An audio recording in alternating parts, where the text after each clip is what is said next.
Hi, everybody. Mindy Casso here once again with another episode of Morning Brew. Thank you so much for tuning in this morning. Appreciate having you with us. And once again, Morning Brew is about having unfiltered conversations on topics that are of interest to many out there and probably take a little bit more time to delve into than just what we can do on a newscast or on a guest segment. So we really appreciate you tuning in. And today we're talking about an issue that is a little close to my heart as some of the issues we've spoken to before. This one we're talking about high school seniors, high school students who have made a decision that they might not want to go to college, or maybe they want to take a gap year. And according to some studies that have been released lately, the numbers are a little higher now than they were pre-pandemic. So we're going to talk a little bit about that, why it is that some of these students are maybe thinking about college may not be the right thing for them. And I've got a very special guest that is joining me today. I've got Dr. Minita Ramirez. She is the president of Laredo College. And we are going to talk a little bit about why this is and what we can do as parents to maybe help our kids determine what is right for them. So thank you so much, Dr. Ramirez, Minita, for joining me today. Well, thank you, Mindy. Thank you for having me and for bringing up this very important topic.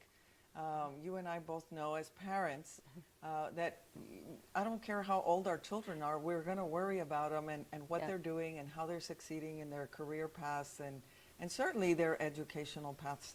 And so I was really excited when you asked me to join you today, and to all of the public listening to your Morning Brew. We thank you for everything that you bring to us in the mornings on your podcast, because sometimes these are issues that not only are we afraid to talk about sometimes, but because we don't have the answers, it's even scarier. And so I look forward to the conversation. I hope the public enjoys our conversation. Absolutely. And I do want to preface this for our listeners that I have two boys at home that are complete opposite. One of them is leaving for college, and we actually had an episode on Morning Brew that talked about how to prepare your high school senior leaving for college and what life skills they should know to get them ready. I also have another student, another son who graduated a few years ago, who has chosen not to go to college and work his way to success. And you know, I'm happy to report that he's doing well. But it was a decision that took me by surprise.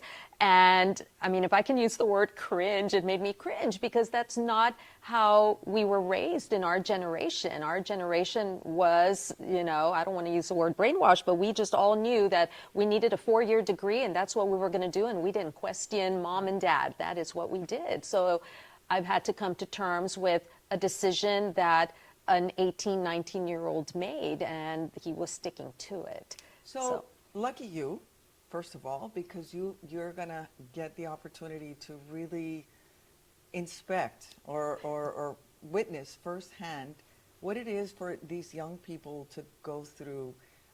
Your older son, your career pathway son, was what I call a COVID child, right? A 2021 graduate. Yes. So they were at home for a year and a half, sitting around in pajamas and socks, and when the time came to launch into that next phase of their academic career, what our parents told us was the 13th grade.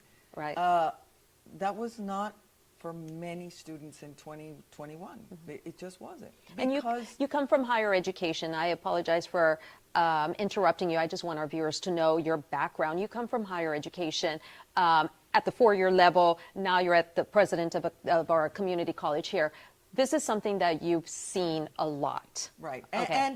And before my time at the university, I was in educational publishing. I did a lot of research. And before that, I taught middle school and high school. And so I've seen all the different levels of how students evolve, or how young people evolve, and why they make certain decisions. We also grew up in an era where we didn't question our parents. And we didn't have social media. We didn't have telephones. You got, 15 minutes of the telephone in the evenings, and you better be off the phone by a certain time because it could be an emergency and somebody needed to call. That's right. Now I'm really dating myself. Both of us. But no, our children didn't grow up that way. And so sometimes we accelerate our kids a lot, and we put them through early college high schools and dual credit and hurry up and hurry up and hurry up. And then they get to that age of, I'm 20 years old and I'm finished with college and I have a master's degree and I don't know what I want to do with myself. Wow. Or you have the child who says, I'm leaving high school and I'm taking a gap year. And then you have others who just know, I'm going to be a lawyer or I'm going to be a dentist and I'm going to go, that's it. And it's navigating all of those different personalities. And sometimes people have, like right now what we're doing at Laredo College is we're really seeking out all of those 2021 graduates who didn't go anywhere. We're having a job fair on the 25th. We do constant development through our Workforce Development Center, constant opportunities for people to come back and just try to figure out what is going to be their pathway. And, it's hard because, frankly, I didn't grow up thinking I'm going to be a college administrator. I don't know if you always grew up thinking you were going to be a broadcaster on TV and every day. No. I was going to be a teacher and a school principal, and that was going to be my life, and that was my mom's life, and in the end, that's not what happens. And so how do we help create young people who are generally well-rounded, who have the essential skills to be successful at whatever job they choose to do, and at the same time understand that the number of children you have is how different their personalities they're gonna have. Some people say, I have 3 kids and none of them are the same. Well, they don't come with a manual. They don't come with a crystal ball that says this one's gonna grow up to be this, that, or the other. You don't know. And you raise them all the same. And you give them all the same opportunities. They all go on the same vacations. They all have the same opportunities. And yet, people choose different pathways. It's up to us to help them navigate the pathway they choose.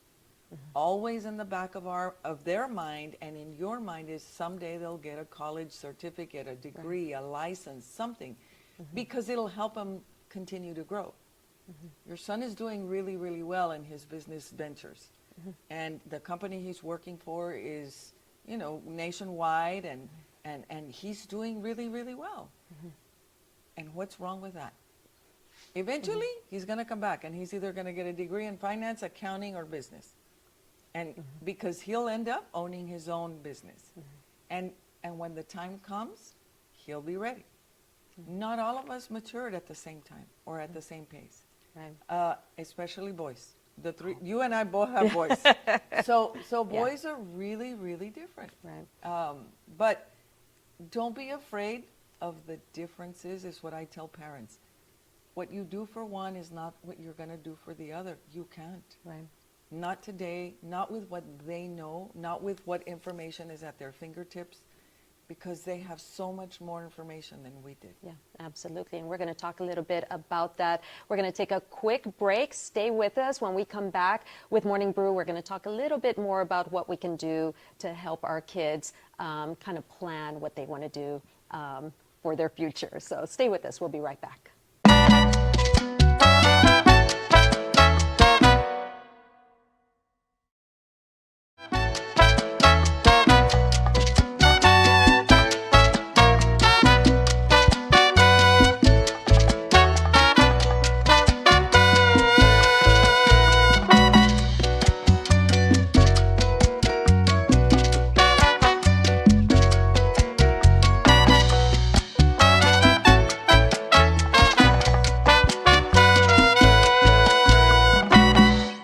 Welcome back, everyone, to this episode of Morning Brew. So glad you stuck around. We're talking about a subject that's near and dear to lots of people's hearts out there, especially as we get ready for a graduation season.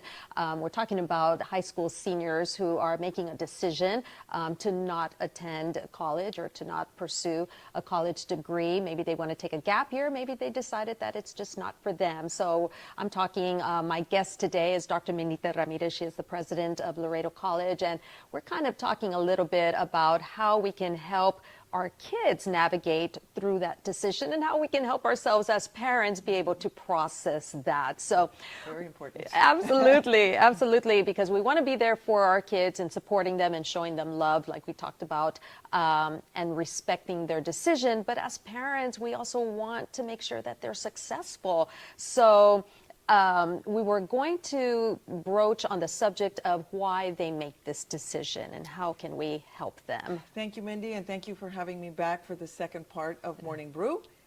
So I think, at least in the research that I've done over the course of the last 25 years, there are typically three reasons why people don't go to traditional college.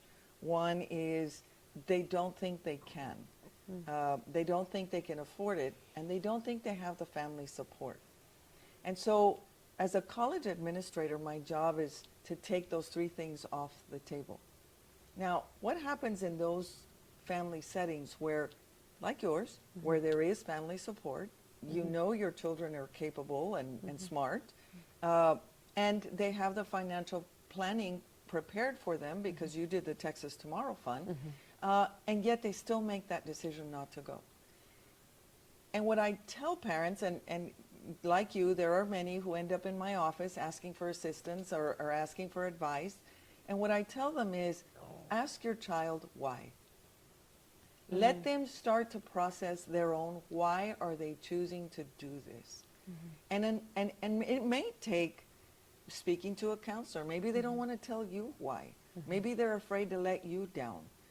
Maybe they don't feel prepared enough to handle a traditional college setting. You know, one of the things we did when I first came on board at Laredo College was, instead of doing 16-week semesters, we broke up the 16-week semester into 2 8-week semesters. Wow. And last fall, which was the first time we fully implemented it, because we had piloted it at the beginning, from the first 8-week semester to the second 8-week semester, we increased our full-time enrollment by 1,500 students. Wow. And these were students who said, I'm just going to take one class, or I'm just going to go part-time. I can't do full-time. But after they saw that success in that first 8 weeks, they realized, I can do this, and signed up for 2 more classes the second 8 weeks. And at the end of the 16-week term, finished what would have been a 16-week regular term of taking 4 classes for 16 weeks. And so it's really changing the trajectory. If you look at our government-sponsored, even assistance, financial assistance programs, they're starting to realize the same thing. Maybe we should be funding workforce development programs or career pathways. And so a lot of times students will show up and say, I don't know what I want to do, so I'm going to be undeclared. Well, no, that's our opportunity to say, all right, let's do some digging. Let's do some searching. Why do you not know? What have you done in your lifetime, in your short 18 years, that you find interest in? And then, how do we expand on that? Maybe it is being behind a camera at a TV station. Maybe it is creating websites or short films.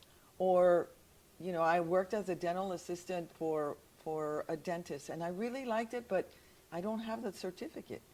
And so I need to do that. Or I really like welding art. I'll tell you a quick story. I was telling Mindy, I had a young lady who told her grandfather she wasn't going to go to nursing school. The grandfather wanted her to be a nurse. And her grandmother brought her to me and she said, Grandpa's upset, but she wants to do welding. And I'm happy to declare that after a year of welding school, because it's a 1-year program, and they do theirs in 4-week sessions. But there are 3 certificates at the end of the 1 year. She's creating welding art or metal art and selling it online, and she's doing really, really well. Now she's saying, well, maybe I'll go back and try nursing school after all. But the idea is, and I tell parents this all the time, if they're not coming to school, you need to set boundaries. Set those boundaries and say, you're going to have a job, you're going to fend for yourself, you're going to live here, but you're going to fend for yourself. I'm not going to wash your clothes, I'm not going to pay your car, I'll pay your insurance, but you pay the car or the gas or whatever it is. Right. Set boundaries. Okay. Because if you don't, then why would I do anything else? Right. As long as I can sit around my house in my pajama pants and socks, why would I have to go anywhere? Yeah. And so it's tough love. It's a little bit of tough love, but it's a lot of strong communication. Yeah. You've got to talk to your children. And if you can't just expect the 13th grade, expect something. Have expectations, clearly define them, communicate them without yelling, without getting mad, without getting your feelings hurt. It's not personal. It's not about you. It's about him or her and what they want. I'm also hearing, Minita, to be a little bit more, I don't know if the word is flexible, creative. They're living in a different world than what we lived way back then when we were making decisions on what we were going to do and following what our parents were telling us we were going to do. There's social media now and opportunities, the digital world. There's digital, there's, like you said, the welding, there's so much more that I don't think back in the day when we were told we were going to go to school, we ever broached these opportunities, web page design, influencing, selling metal art online. That wasn't around when we went. And my son, who wants to work in the hospitality industry, that was just never anything that I would have considered way back in the day. And that's okay, because you never considered being here Exactly. in front of That's a TV exactly camera. right. You didn't. It's not even my degree. Mine either. I'm a history, political science major. Yeah, my degree is public relations. So, and here we are. And that public relations is where your son is excelling. Yeah. Interestingly enough, they find those avenues for themselves, because in our heads, we grow up as parents thinking, my son is going to do this because he's going to make it financially, because he's going to be successful, because whatever. And then they, as my grandmother used to say, van a ser papas y salen camotes, because you don't know. Yeah. And so, it doesn't make them bad because they're not following a traditional avenue. But there's so much out there in the workforce. There are so many opportunities for people to find a different pathway as long as they're on a pathway. Okay. And that's what I tell people all the time. Just make sure you stick to a pathway. And I tell young people this all the time. If your goal is to get here, we need to start there and work our way backwards. Okay. Because this is your goal. Now, if your child doesn't have a goal, sit down, have that conversation and say, okay, mijo, I'm good. You don't want to go to college right away. You don't want a traditional 4-year university. Fine. You don't want to go to a 2-year college. Then where do you want to end up? Where do you see yourself in 5 years? When you ask that direct question, where do you see yourself in 5 years? All right, let's start there and let's work our way backwards. You're going to need this. You're going to need this experience. You're going to need this license. You're going to need this certificate. Yeah. And so as you start to lay that out for them, it starts to really click. And then they're going to do some self-reflection and create all of the what ifs. All right, what if this doesn't pan out the way you want it? What are you going to do? How are you going to pay your car? The backup plan. Where's plan B and C? Because you got to have those alternate plans. Because at the end of the day, what you want them to be able to do as your children, if you're gone tomorrow, you want to know that your child is going to take care of him or herself. That's all we want for our kids. Yeah. And that they're happy. Absolutely. Doing and loving what they do every day. Yeah, absolutely. And on that note, we're going to take another small little break. And when we come back with Dr. Minita, we're going to talk just real briefly about a gap year. I know that you mentioned that term just a little bit ago. We're going to talk a little bit about that. And then once again, just try to set a plan for these kids. So stay with us. We'll be right back.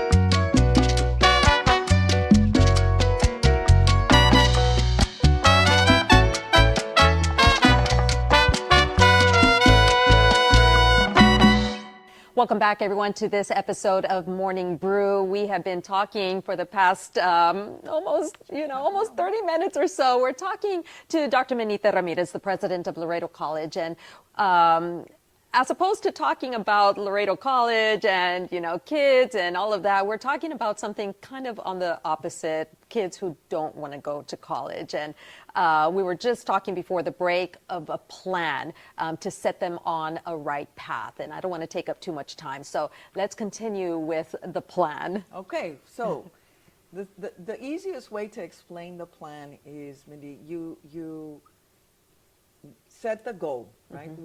Where do you ask your child, where do you see yourself in 5 years? Where do you see yourself in 10 years? Mm-hmm. And so ideally, they're going to tell you, I want to be a millionaire, or I want, they're going to give you more than likely a dollar figure. Right. And then you've got to narrow that down to, all right, what does that mean? How are you going to make that dollar figure? Is it going to be because you're making websites, or is it going to be because you're what are you doing, and what makes you an expert in your field? And just to clarify for the audience, I'm not an expert. My research is in why students don't come to school and why students do come to school, and by that I mean college. And so I'm constantly asking young people questions about their why. And so when you start to create this plan, whether it's a dollar figure or a career path or a particular personality they want to be like, then have them either do the research of, all right, look into their what did they do to get there? That's the first thing. Or secondly, to be able to say, if that's your starting point or your end point is your starting point, work your way backwards. And as you start to break it out step by step, they're going to know one of two things. Either I need to enroll in a certificate program or a workforce program now, or in the first year, I'm going to do this job, and in the second year, I'm going to do this job. You as a parent need to give them the out. All right, if you get to step 2 and that doesn't work out or doesn't pan out, what's plan B? Because you always have to have plan B, and I always say have plan C as well, because you never know. Life happens. Life gets in the way for everyone. So how do you do that? Now, the other thing I would tell parents is, while you create this plan, don't get frustrated. Don't get exasperated with your children, because they don't really know. And what you're trying to do is wake them up to really do some self-reflection and think, where am I headed? Where am I going? And how am I going to get there? Okay. You were also talking a little bit about writing things down, because it's a little bit more concrete when they see it written down, and 2 columns so that they could see. I do that with students all the time. I do that with my staff members as well. What are the pros if we do this? What are the cons? Okay. And ideally, you're doing all of the what ifs, right? You do start with your why, and then you've got to go into the what if. Okay. If we do this, what could happen? What are the outcomes? Now, there could be consequences. So how do you deal with those consequences? An outcome isn't the same thing. A positive outcome isn't the same thing as a consequence. And our young people aren't used to dealing with the controversy, with the problem solving, or the negative feedback that they might get. Okay. And so how do we help them prepare for that? But I always say, have your boundaries, make them responsible, have them respect your home rules. And if they can't do that, then you have to make the hard call. Tough love is not a bad thing. Right. Now, don't throw your kids out on the street because I said so. No. But it's easy for you to create boundaries as a parent and say, all right, son, you're going to stay here, but these are my expectations. Mm-hmm. You're going to become productive in this house. You're going to take care of this, that, and the other for yourself. Not for the house, not for me, for you. Mm-hmm. And when you start to give them little by little, a little bit of empowerment, a little bit of decision making even for themselves, they start to realize that adulthood is not as easy as they think. Right. That sounds about right. Also, when they come home and they say they want to take a gap year. And for our viewers who don't know what a gap year is, hearing that terminology for the first time, it is when they say they want to take a year off between high school and college. And that one gap year could turn into 2 or 3 or 4. And that's the only thing. Have them make a contract with them and say, all right, you're going to take 1 year off. Here's your contract. If in 1 year you're not in getting a license, a degree, something, there's got to be an expectation after the 1 year. And the second part of the expectation is, what are you going to do during the gap year? Exactly. Be productive in one way, shape, or form. Okay. You want to be a volunteer somewhere? Okay, what does that look like? And what does that mean for your life here at home? Mm-hmm. I like that. You're setting boundaries, and you're also giving them a time frame. Expectations. You have to set expectations. Yeah. If they can't tell them, then what is your reasonable expectation? Okay. And then that also gives the parent peace of mind that they are within a contract. You signed a contract, they signed a contract. Everyone's good, and let's just see what happens after that. Well, it'll put you at ease, and it'll help them make better decisions. Yeah, absolutely. Minita, thank you so much for coming on Morning Brew and talking about it. It's a tough decision, but it's a decision that lots of parents are finding themselves in. So really important to get some good advice from a good expert. Well, a good mom, I hope, right? That's the most important thing. But I will tell you this. When in doubt, find a good counselor.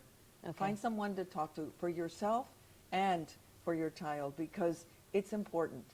This may not be all the answers that people need, but certainly we're here to help and support. And if we can be of any help or support to anyone, our doors are always open. We're here to serve. But if you really are lost, talk to your pastor, your priest. Talk to someone who can help guide your child. Sounds good. Thank you. Thank you. Thank you, Dr. Ramirez, once again, president of Laredo College, for your great advice. And that does it for us on this episode of Morning Brew. We appreciate having you with us. Make sure to tune in for our next one in the next week. Have a good one.